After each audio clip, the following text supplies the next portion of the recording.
mostrar el producto final. Cada fábrica entonces tiene, además de la resina virgen de PVC, tiene su secreto de cómo lo hace, cómo va a cambiar y cómo va a meter estos otros elementos a su resina de PVC. Los acrílicos. Hay varios acrílicos. El polimetalicrilato de metilo, por ejemplo, PMMA, ¿no es cierto? Se utiliza como sustituto del vidrio, construye vitinas, ¿no es cierto?, dada su alta resistencia a los golpes. Y las poliamidas, el nylon, es muy conocido el nylon. Las medias de las mujeres en la guerra mundial entraron primero el nylon y se morían por tener una media de nylon, ¿no? Entonces es una poliamida, ¿no es cierto? Este es un nylon. Ahora nosotros hacemos varias cosas en nylon, ¿no?, para fabricar piezas de transmisión de movimientos, ruedas, todo tipo, tornillos, piezas de maquinarias, piezas de electrodomésticos, todo se hace de nylon, no solamente las medias, ¿no es cierto? ¿Qué propiedades tiene el PVC? El PVC que utilizamos es el PVC 1120. Entonces, esta es la materia prima. Es tipo 1, grado 1 y aguanta 140 kilogramos por centímetro cuadrado. Entre las propiedades químicas, resistentes a los ácidos y base, absorción y con agua a 40 grados en 48 horas de inmersión. Y mecánicas, ¿no es cierto? Aquí tienes el gamma, el sigma la atracción, el sigma la compresión y la dilatación, entonces, del PVC. ¿Ya? Algunas veces nosotros vamos a encontrar en el mercado la denominación SDR. SDR significa Standard Dimensions Ratio, y el SDR es el diámetro sobre el espesor. Eso nada más. O sea, si más gruesa la tubería, menos SDR tiene. ¿Por qué? Porque están inversamente proporcionales, ¿no es cierto? Por ejemplo, aquí ustedes pueden ver, este SDR de 32.5 resiste menos, resiste 125 libras por pulgada cuadrada. En cambio, un SDR chiquitito, porque está inversamente proporcional, de 13.5 resiste 315 libras por pulgada cuadrada. ¿No es cierto? Y esta es una manera de encontrar entonces la fórmula para encontrar el espesor de la tubería. ¿No es cierto? ¿Qué propiedades tienes? P es la presión, D es el diámetro exterior, E es el espesor de la pared. S, ¿no es cierto?, es el valor de esfuerzo hidrostático. Y con eso se calcula el espesor. Tienes varios valores del esfuerzo hidrostático y con el esfuerzo hidrostático tú puedes calcular entonces también el espesor, la presión de trabajo y el espesor de la pared. Existen también tuberías de hierro dúctil. Normalmente utilizamos hierro dúctil cuando queremos hacer un cruce de, ¿cómo está la fotografía? Un cruce, el esquema, un cruce de cañada, una de esas cosas, ¿no es cierto? Y se obtiene con una introducción de cantidad controlada de magnesio en fierro fundido. Por eso es hierro dúctil. Si no fuera hierro dúctil, no tiene magnesio. Como vas a utilizar hierro dúctil, vas a meterle magnesio con bajas proporciones de azufre y fósforo, ¿no es cierto? Sus propiedades son increíblemente grandes, ¿no es cierto? Su sigma la atracción es 40 kilogramos por milímetro cuadrado, presión interna, fíjense, 170 kilogramos por centímetro cuadrado. En fin, puedes tener unas propiedades muy interesantes del hierro dúctil, del fierro fundido dúctil, ¿no es cierto? ¿Tienes una resistencia a la corrosión? Sí. ¿Está en relación al acero? Sí. Pero de todos modos, el fierro fundido tiene que venir con revestimiento interno. Si no, va a ser corroído. Y también a veces ponemos revestimiento externo dependiendo en el suelo en el cual vamos a poner entonces la tubería. Tenemos también una otra denominación que es el esquema. A veces decimos esquema 40, esquema 20, esquema 80. El esquema es 1000 por la presión de trabajo sobre el esfuerzo hidrostático de diseño. Es una denominación también de la industria petrolera, ¿no es cierto? En Bolivia normalmente es común emplear el esquema 40, sobre todo en instalaciones sanitarias domiciliarias. Ahí vamos a emplear entonces lo que es el esquema 40. En las tuberías de fierro y fierro dúctil, el espesor de los tubos viene dado por este K05 más 0.001 por el diámetro nominal. ya, este K es un número entero. Entonces, normalmente las tuberías son K9. K9. Entonces, tú las compras por el número de K. Puedes comprar K9, K10, ¿no es cierto? Casi por lo general son K9. A esto se refiere el K9, ¿de acuerdo? Y según la ISO 2531, el espesor es 4.5 más 0.009 por el diámetro nominal. En el revestimiento, tú puedes tener, normalmente te viene con revestimiento de cemento. Como te digo, es pasible a la corrosión, será más resistente que el acero, pero es pasible a la corrosión. Aquí tienes las características de las tuberías en general. Utilizamos fierro galvanizado solamente en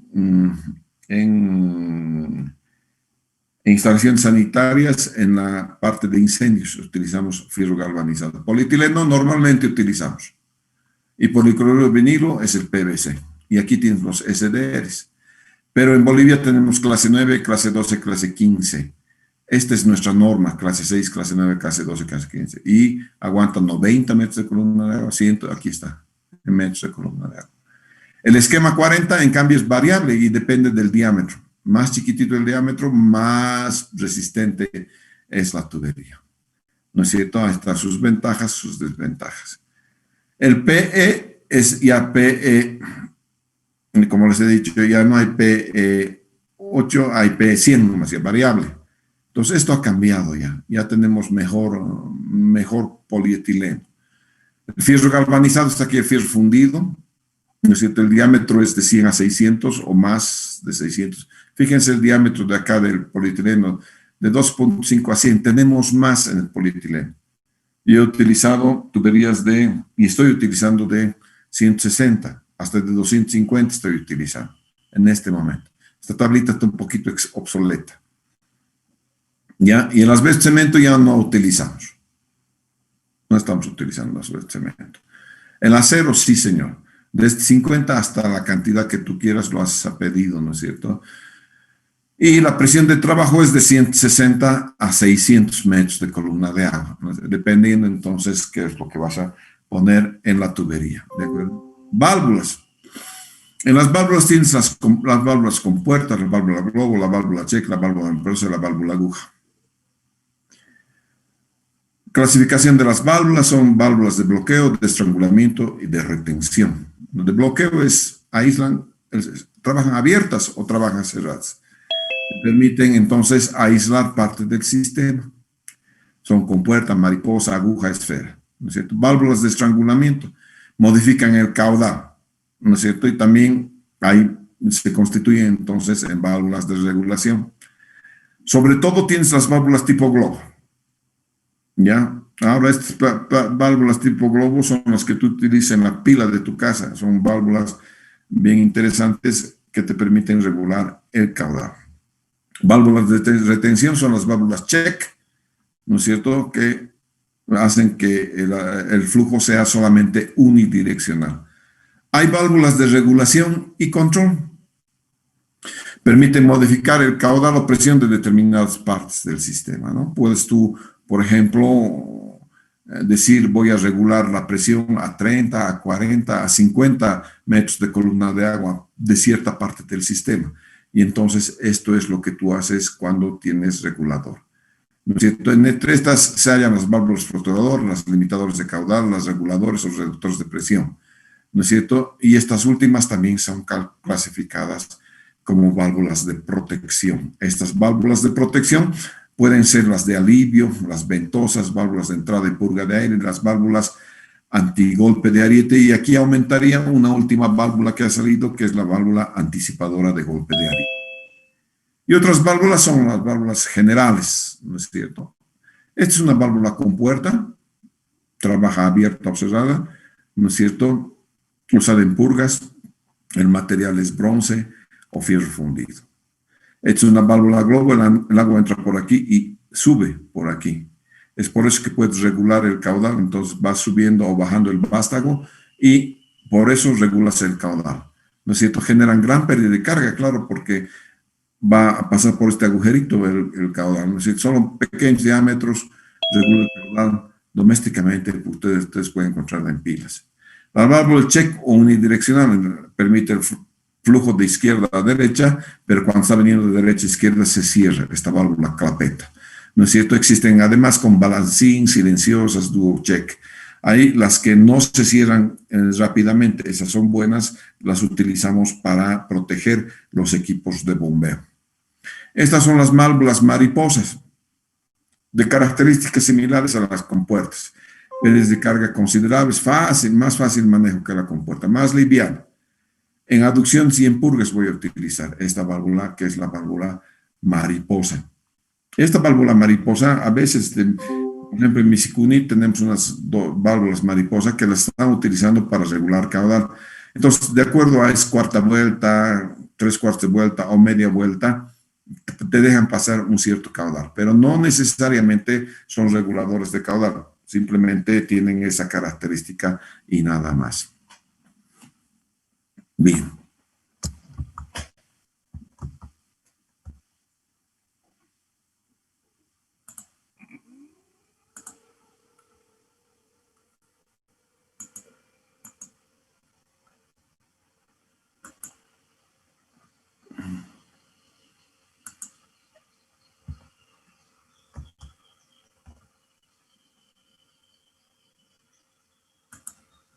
Vamos a ver un segundito.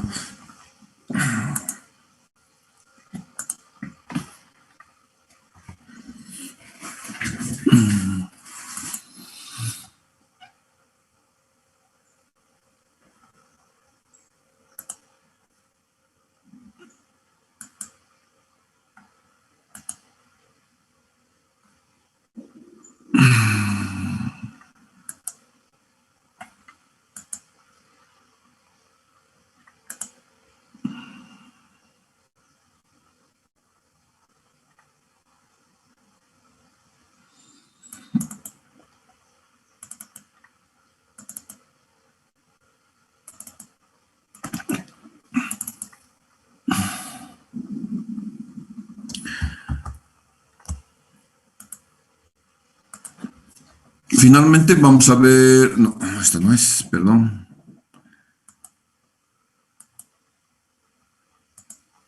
A ver, equivocación.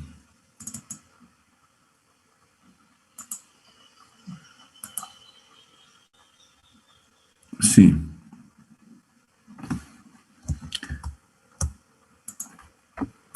Vamos a ver algunas diapositivas respecto al cuidado que uno debe tener. Todas las tuberías son costosas, todas, ¿no es cierto? Al excavar una zanja para instalar la tubería es aún más costoso que la tubería. Si hay una tubería dañada, es dinero perdido y siempre hay que tener, que se llama atención a las instrucciones simples. Ahorran dinero, tiempo, a la larga. El entubado, entonces, el entubado es una tarea experimentada, la tiene que hacer un plomero. Cuando están entonces haciendo sus precios unitarios, van a considerar un plomero y sayuco cuando están haciendo entonces el entubado. El descargado de las tuberías, no se botan las tuberías, a veces las tuberías son grandes y necesitan esta slinga que ustedes están viendo acá, ¿no es cierto?, para poder apoyar las tuberías. Obviamente, si vas a utilizar esta slinga y vas a utilizar tu retroexcavadora, tienes que tener cuidado con los cables, ¿no es cierto? Porque si evitas contacto con los cables, ya vas a estar bueno, ¿no es cierto? No colgar tubos pesados para que se dañen los bordes, ¿no es cierto? No se debe dejar caer la tubería. Fíjense cómo están colocando aquí los tubos, la campana siempre está libre y está por encima, ¿no es cierto? El apilado, no vas a apilar pues hasta el cielo, ¿no es cierto? Todos deben ser apilados en terreno nivelado y debes prevenir que no se resbalen y no apilas en terreno accidentado, ¿no es cierto? Entonces, las campanas, como nuevamente les he dicho, no se apoyan en el terreno, sino están al aire libre porque si no se pueden dañar.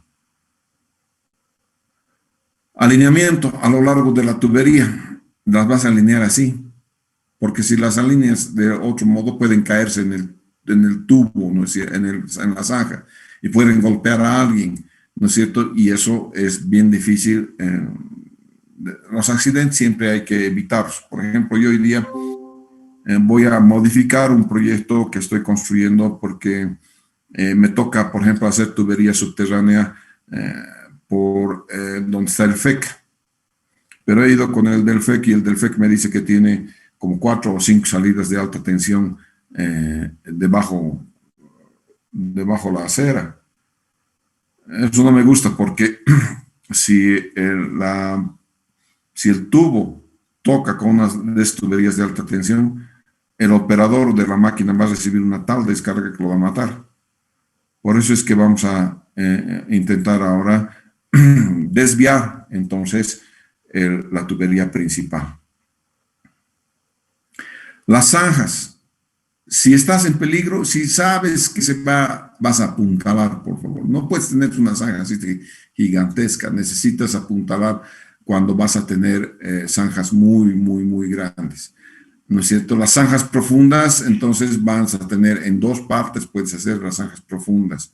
¿No es cierto? Y el material sólido puede cambiar con la lluvia. Cuidado con eso. Dependiendo del tipo de suelo, entonces puedes tener, si se moja el suelo, puedes tener un suelo que sea puré, una arcilla dispersiva, por ejemplo. Una arcilla dispersiva, sea puré y todo se va a entrar. Y no vas a excavar lejos, lejos, lejos, lejos de tu avance. No vale la pena. Primero que ese mapa no te deja excavar más de 200 metros en avance. Y hoy día yo ahora que es época de lluvia, yo no dejo excavar nada que no lo puedes cerrar en el día. Si tú no lo puedes cerrar en el día, no lo excavas. Entonces, en época de lluvia es importante que lo que abras en zanja lo cierres en el día. ¿No es cierto? Porque si no vas, sobre todo si estás en alcantarillado, si no vas a perder tu trabajo. ¿No es cierto? Y no excabe una zanja gigantesca. No vale la pena, más ancha de lo necesario. ¿No es cierto? Hay que tener cuidado con las rocas, raíces de árboles que pueden sacarse afuera. Los puntos blandos deben removerse y compactarlos. Y mantener el material excavado lejos de la zanja. ¿No es cierto? Libre siempre del agua. Toda el agua la tengo que sacar. Sobre todo en alcantarillado. Nadie me va a dejar poner un tubo de alcantarillado en tierra que está mojada. ¿Por qué?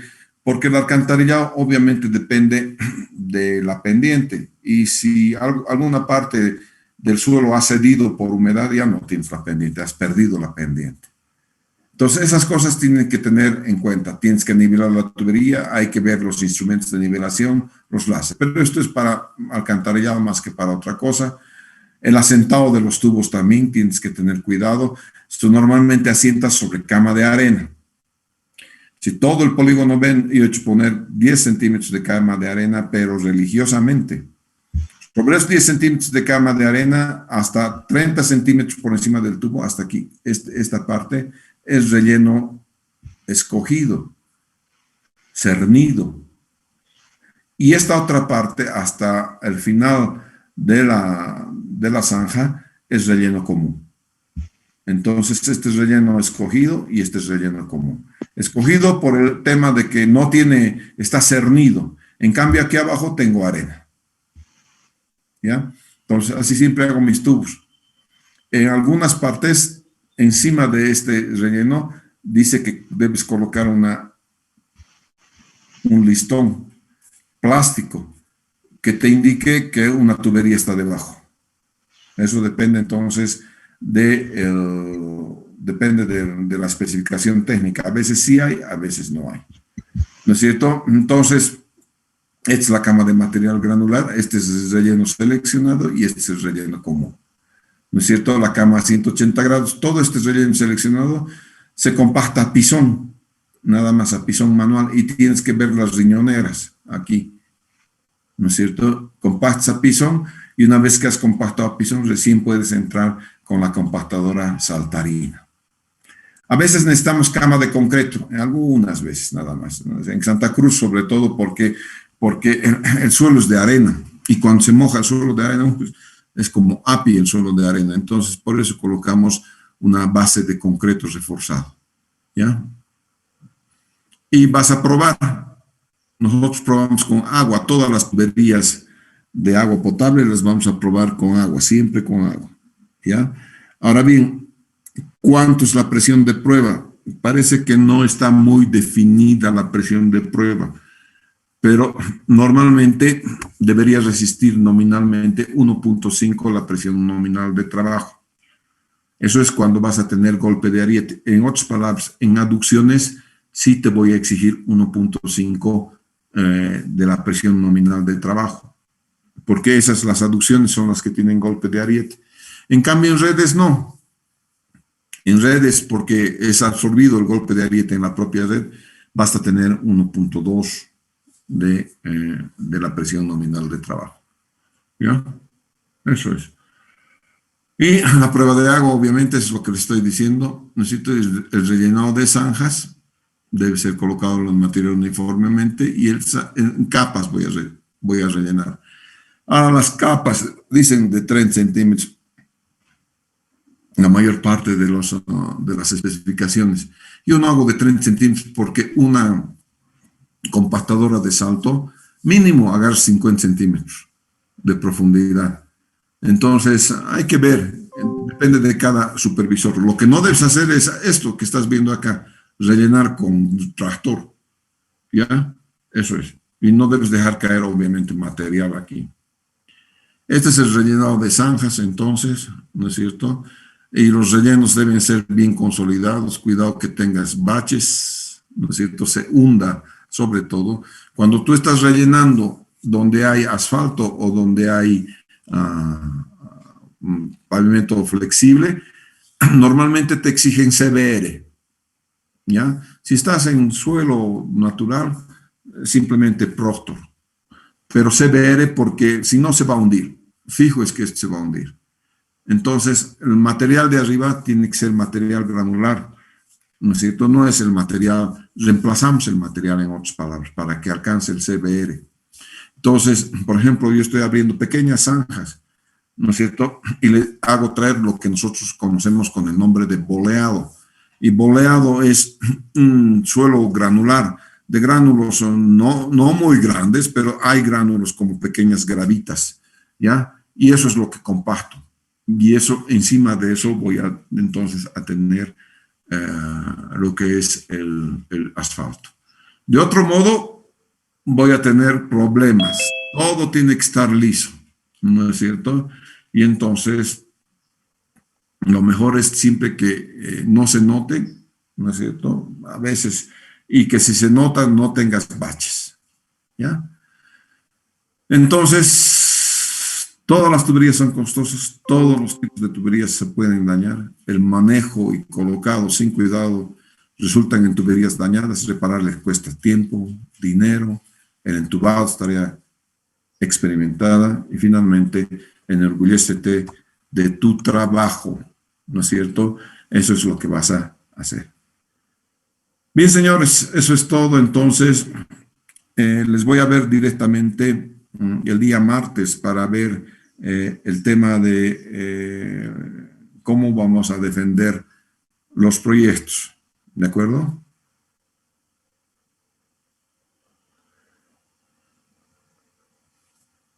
Bien, nos vemos día martes, por favor.